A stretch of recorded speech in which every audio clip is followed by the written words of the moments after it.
News today சொந்தங்கள் அனைவருக்கும் இனிய காலை வணக்கம். இன்றைய இலங்கையின் தலைப்புச் செய்திகள்.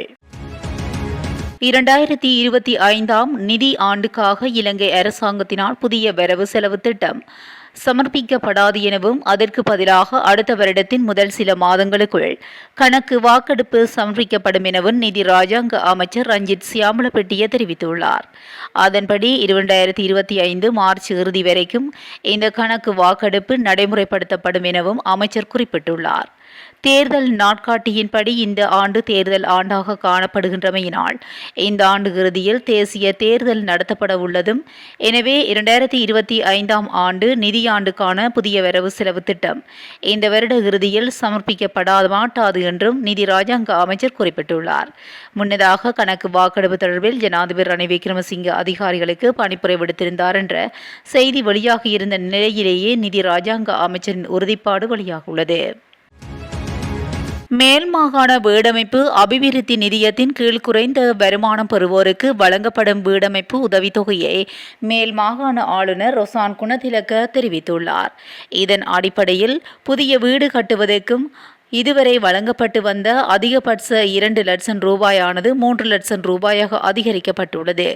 இந்த நிலையில் ஏற்கனவே உள்ள வீட்டை மேம்படுத்தவோ அல்லது மீதமுள்ள பணிகளை முடிக்கவோ இதுவரை வழங்கப்பட்டு வந்த 1 லட்சம் ரூபாயும் 2 லட்சமாக உயர்த்தப்பட்டுள்ளது. மேலும் இந்த புதிய விதிகள் இம்மாதம் 1ஆம் தேதி முதல் செல்லுபடியாகும் என ஆளுநர் வர்த்தமானி அறிவித்தலையும் அவர் வெளியிட்டுள்ளமை குறிப்பிடத்தக்கது. எதிர்வரும் அக்டோபர் மாதம் முதல் வாகன இறக்குமதிக்கு அனுமதி வழங்க அரசாங்கம் தயாராக இருப்பதாக சண்டே டைம்ஸ் செய்தி வெளியிட்டுள்ளது. அதன்படி அக்டோபர் முதல் தொழில்முறை மற்றும் கனரக வாகனங்களை இறக்குமதி செய்வதற்கு அரசாங்கம் தீர்மானித்துள்ளதாக நிதி ராஜாங்க அமைச்சர் ரஞ்சித் சியாமலப்பட்டிய தெரிவித்துள்ளார். கைத்தொழில் மற்றும் கனரக வாகனங்கள் இறக்குமதியுடன் 2ஆம் கட்டத்தின் கீழ் முச்சக்கர வண்டிகள் மற்றும் மோட்டார் சைக்கிள்களை இறக்குமதி செய்வதிலும் அரசாங்கம் கவனம் செலுத்தும் என அமைச்சர் குறிப்பிட்டுள்ளார். பரக்காப்பள பிரதேசத்தில் பாடசாலை மாணவர்கள் மற்றும் பெற்றோர்களை ஏற்றி சென்ற பேருந்து ஒன்று கால்வாய்க்குள் கவிழ்ந்து விபத்துக்குள்ளானதாக போலீசார் தெரிவித்துள்ளனர். விபத்தில் காயமடைந்த 13 பாடசாலை மாணவர்கள் மற்றும் அவர்களது பெற்றோர்கள் சிகிச்சைக்காக பரக்காப்பள வைத்தியசாலையில் அனுமதிக்கப்பட்டுள்ளனர். சுமார் 26 மாணவிகள் மற்றும் 7 பெற்றோர்கள் ரெண்டம்பேவில் உள்ள முகாமுக்கு சென்று கொண்டிருந்த போதே சாரதியின் கட்டுப்பாட்டை இழந்த பேருந்து பரக்காப்புல நகரிலுள்ள கால்வாயில் கவிழ்ந்துள்ளதாக தெரிவிக்கப்படுகிறது. விபத்து தொடர்பான மேலதிக விசாரணைகளை பரக்காப்புல போலீசார் மேற்கொண்டு வருகின்றனர். மாணவர்களுக்காக இயக்கப்படும் சிசெரிய பேருந்து சேவைக்காக 500 புதிய பேருந்துகளை சேவையில் ஈடுபடுத்துமாறு போக்குவரத்து நெடுஞ்சாலைகள் அமைச்சர் கலாநிதி பந்துல குணவர்த்தன தேசிய போக்குவரத்து ஆணைக்குழுவிற்கு பணிப்புரை விடுத்துள்ளார். இந்த சேவை 2005 ஆண்டு முதல் இயங்கி வரும் பாடசாலை, தொழில்நுட்ப கல்லூரி மற்றும் பல்கலைக்கழக மாணவர்களுக்கான அரசாங்கத்தினால் முன்னெடுக்கப்பட்டு வருகிறது என்று தெரிவிக்கப்பட்டுள்ளது. இலங்கை போக்குவரத்து சபையின் 811 பேருந்துகள் மற்றும் 726 தனியார் பேருந்துகள் உட்பட 1537 பேருந்துகள் சிசு செரிய சேவைக்காக சேவையில் ஈடுபடுத்தப்பட்டுள்ளதுடன் அரசாங்கம் இதற்கு ஆண்டுதோறும் 2000 மில்லியன் ரூபாய் ஒதுக்குகிறது என்றும் தெரிவிக்கப்பட்டுள்ளது. போக்குவரத்து கட்டணங்கள் அதிகரிக்கப்பட்டதன் பின்னர் நாட்டின் அனைத்து பகுதிகளிலிருந்தும் பாடசாலை பேருந்துகள் தேவைப்படுவதனால் மாணவர்களுக்காக 500 புதிய பேருந்துகளை இயக்குவதற்கு தேசிய போக்குவரத்து ஆணைக்குழுவின் வருமானத்தை பயன்படுத்துமாறு அமைச்சர் குணவர்த்தன பணிப்புரை விடுத்துள்ளார். நாட்டில் பதிவாகும் டெங்கு நோயாளர்களின் எண்ணிக்கை அதிகரித்து உள்ளதாகவும் தற்போது நாளாந்தம் சுமார் 100 டெங்கு நோயாளர்கள் பதிவாகுவதாகவும் தேசிய டெங்கு ஒழிப்பு பிரிவின் பணிப்பாளர் வைத்தியர் சுதத சமரவீர தெரிவித்துள்ளார். இந்த ஆண்டின் இதுவரையான காலப்பகுதியில் மாத்திரம் 25,619 டெங்கு நோயாளர்கள் அடையாளம் காணப்பட்டுள்ளனர். இதற்கு அமைய மேல் மாகாணத்தில் மாத்திரம் 9,348 டெங்கு நோயாளர்கள் பதிவாகியுள்ளனர். மேல் மாகாணம் மாத்திரமின்றி வடமேல், தென், சப்ரமுவ மற்றும் மத்திய மாகாணங்களிலும் டெங்கு நோய் தொடர்பில் விசேட அவதானம் செலுத்தப்பட வேண்டும் என தேசிய டெங்கு ஒழிப்பு பிரிவின் பணிப்பாளர் வைத்தியர் சுதத் சமரவீர தெரிவித்துள்ளார். பொசன் பண்டிகை காலத்தில் விசேட பேருந்து சேவைகள் முன்னெடுக்கப்படவுள்ளதாக இலங்கை போக்குவரத்து சபை தெரிவித்துள்ளது. இதன்படி கொழும்பு, கம்பஹா உள்ளிட்ட நகரங்களில் இருந்தும் மிகிந்தலை, தந்திரிமலை மற்றும் அனுராதபுரம் ஆகிய பகுதிகளுக்கு குறித்த பேருந்து சேவையை முன்னெடுப்பதற்கு தீர்மானிக்கப்பட்டுள்ளது. இதன்படி நாட்டின் முக்கிய நகரங்களில் இருந்து வரலாற்று சிறப்புமிக்க மிகிந்தலை, அனுராதபுரம் ஆகிய நகரங்களுக்கு வரும் மக்களின் வசதிக்காக உரிய பஸ் சேவை அமுல்படுத்தப்படுவதாக இலங்கை போக்குவரத்து சபையின் தலைவர் லலித அல்விஸ் தெரிவித்துள்ளார். தமது பிரச்சினைகளுக்கு இதுவரையிலும் தீர்வு கிடைக்காத காரணத்தினால் இன்றும் பணிப்புறக்கணிப்பு போராட்டத்தை முன்னெடுக்கவுள்ளதாக தொடர்ந்து இயந்திர இயக்குநர்கள் சங்கம் அறிவித்துள்ளது. பதவி உயர்வு வழங்காமை, புதிய ஆட்சேர்ப்பில் தாமதம் உள்ளிட்ட பல்வேறு பிரச்சினைகளுக்கு தீர்வு கோரி தொடர்ந்து இயந்திர இயக்குநர்கள் சங்கம் கடந்த 6ஆம் தேதி நள்ளிரவு முதல் இந்த பணிப்புறக்கணிப்பை முன்னெடுத்துள்ளது. 5 தொடருந்து முனையங்களில் 2 முனையங்களை சேர்ந்த 80 தொடருந்து இயந்திர இயக்குநர்கள் இந்த பணிப்புறக்கணிப்பில் ஈடுபட்டுள்ளதாக தெரிவிக்கப்பட்டுள்ளது.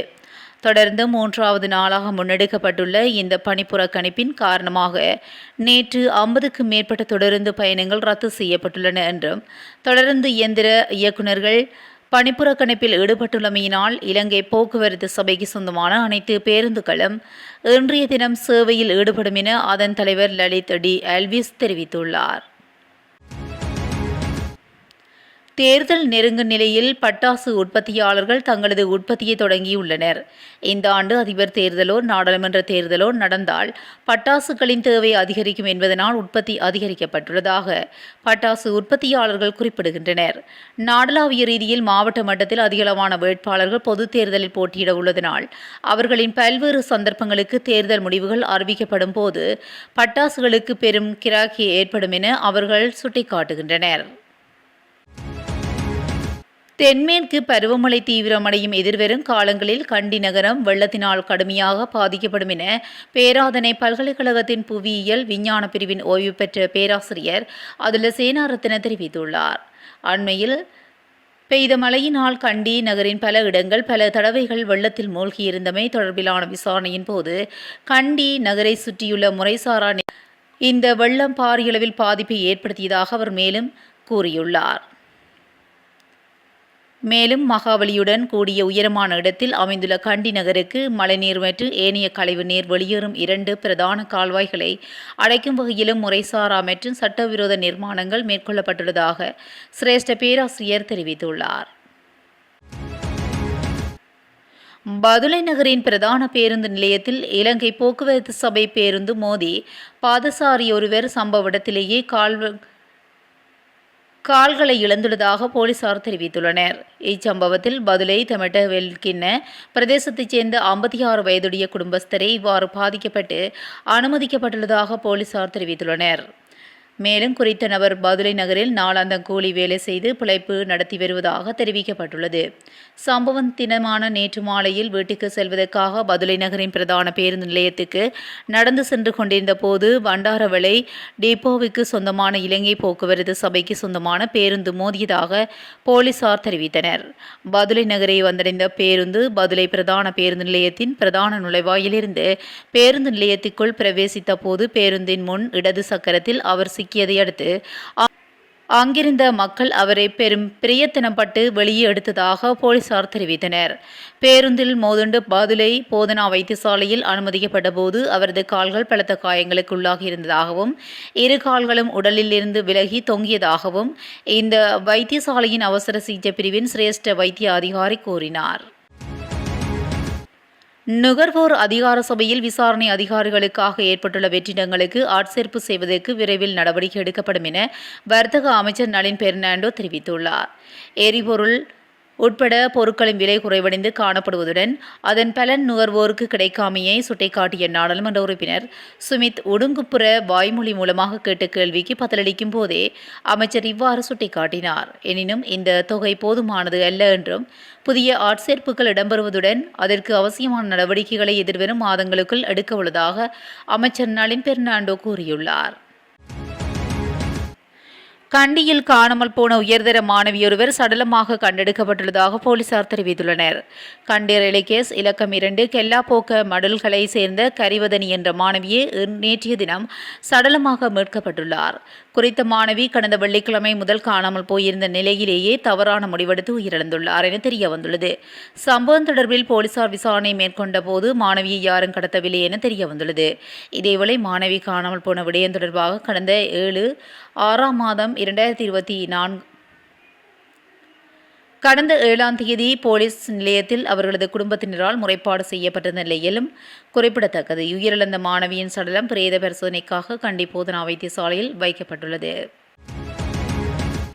அரசாங்கத்துக்கு கிடைத்துள்ள வெளிநாட்டு வேலை வாய்ப்புகளில் 25% ஓய்வு பெற்ற இராணுவ வீரர்களுக்கு வழங்கப்பட்டுள்ளதாக பாதுகாப்பு இராஜாங்க அமைச்சர் பிரமித பண்டார தென்னகோன் தெரிவித்துள்ளார். அதன்படி முதல் குழு இம்மாத இறுதியில் இஸ்ரேல் செல்லவுள்ளதாகவும் இராஜாங்க அமைச்சர் மேலும் குறிப்பிட்டுள்ளார். முன்னேறிய காலாட்படை பயிற்சி நிலையத்தில் ஏற்பாடு செய்யப்பட்டிருந்த ஓய்வூதியம் மற்றும் மருத்துவ அடிப்படையில் ஓய்வு பெற்ற இராணுவ வீரர்கள் மற்றும் உயிர் தியாகம் செய்த போர் வீரர்களின் குடும்ப உறுப்பினர்களின் நலன் மற்றும் நிர்வாக விடயங்களை ஆராயும் நிகழ்வில் கலந்து கொண்டு உரையாற்றும் போதே பாதுகாப்பு இராஜாங்க அமைச்சர் மேற்கண்டவாறு தெரிவித்துள்ளார். இத்துடன் இன்றைய இலங்கையின் தலைப்புச் செய்திகள் நிறைவடைகின்றன. தொடர்ந்தும் செய்திகளோடு இணைந்திருக்க நியூஸ் டுடேயுடன் இணைந்திருங்கள். நன்றி, வணக்கம்.